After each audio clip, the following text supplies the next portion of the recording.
Welcome to Insightful Wanderer, where stories linger well after they're told. If you enjoy stories too, listen to Don't Forget to like, comment, share and subscribe. Now sit back, relax and enjoy. Echoes in Apartment 313. A psychological story you won't forget. Some places remember things better than people do. They hold on to moments, soaking them into the plaster and floorboards like a stain. The Alistair Arms was one of those places. A monolith of brick and tired glass, it stood indifferent to the city's pulse, breathing a slow, quiet rhythm all its own. Daniel wasn't new to moving. He'd become a reluctant expert in fresh starts. But this building felt occupied. Even before he brought the boxes in. The air in the hallways was heavy, still, carrying the faint, layered sense of 100 lives lived and forgotten. It was a place that felt less like a home and more like a library of secrets. Apartment 313 smelled of bleach and dust, a sterile scent that failed to mask a deeper, older smell of damp wood and something vaguely metallic. It was the smell of a space scrubbed clean too many times, as if trying to erase a stubborn memory. The landlord, a man whose face was as worn as the building itself, had been evasive. When Daniel asked about the previous occupant, the man just shrugged. Left suddenly, he'd mumbled, his eyes darting away, eager to change the subject. The words hung in the air, hollow and incomplete.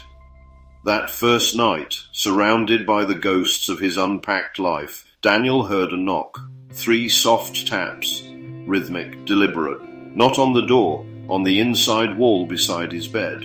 The wall that separated his apartment from the one next door. He laughed it off.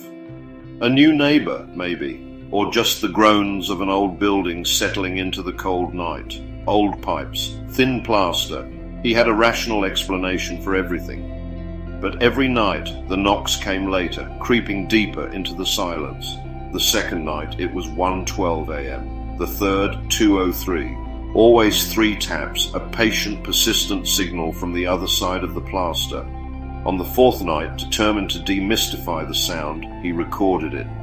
He held his phone against the wall, watching the timer tick by, waiting. The taps came, clear as day in the quiet room. But when he played the recording back, he found only the low electronic hum of silence. The sound was missing. He listened again, turning the volume to maximum. And then he heard it. Not the knocks, but something else, buried deep in the static. A faint whisper, like a breath against his ear. Wake up. Sleep deprived and unnerved, Daniel began marking the wall with chalk, a small white dot for each nightly visitation. A desperate attempt to make the intangible tangible, to prove to himself he wasn't losing his mind. 1 dot, 2, 3.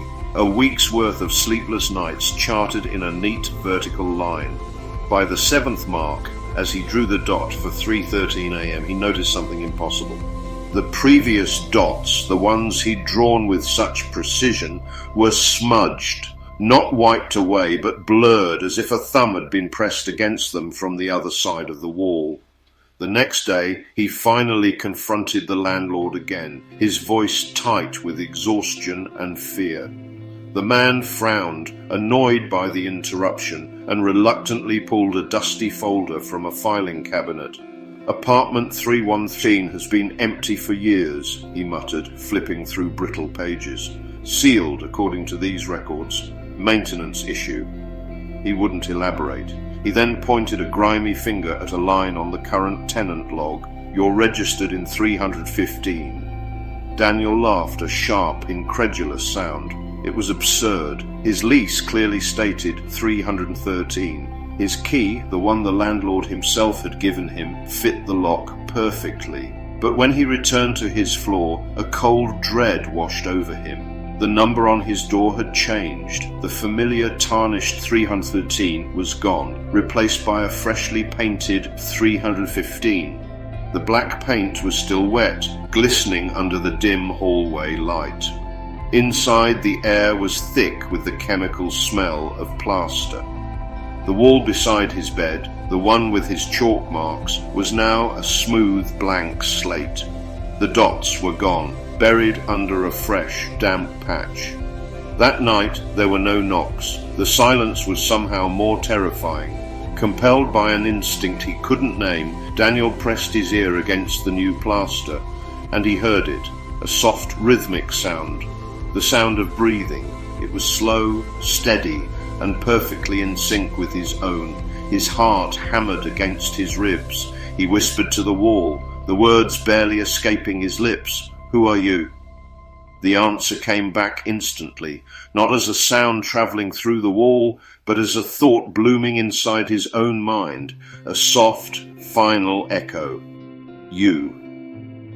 The next morning the landlord made his rounds. He stopped outside apartment 317, which was, as his record stated, empty. It was always empty. He ran a brush loaded with thick black paint along the seam of the door, another layer to keep the memories inside. A routine he knew well. Inside the silent apartment, the only thing on the floor was a large, unframed wall mirror, its surface clouded with chalk dust. A single deep crack ran down its centre, and if one looked closely at the fractured glass, they would see it. A faint patch of condensation, appearing and disappearing in a slow, steady rhythm. The reflection was still breathing. Some echoes don't fade. They become part of the space, trapped between the walls. They wait, patient, silent. They wait for someone new to move in.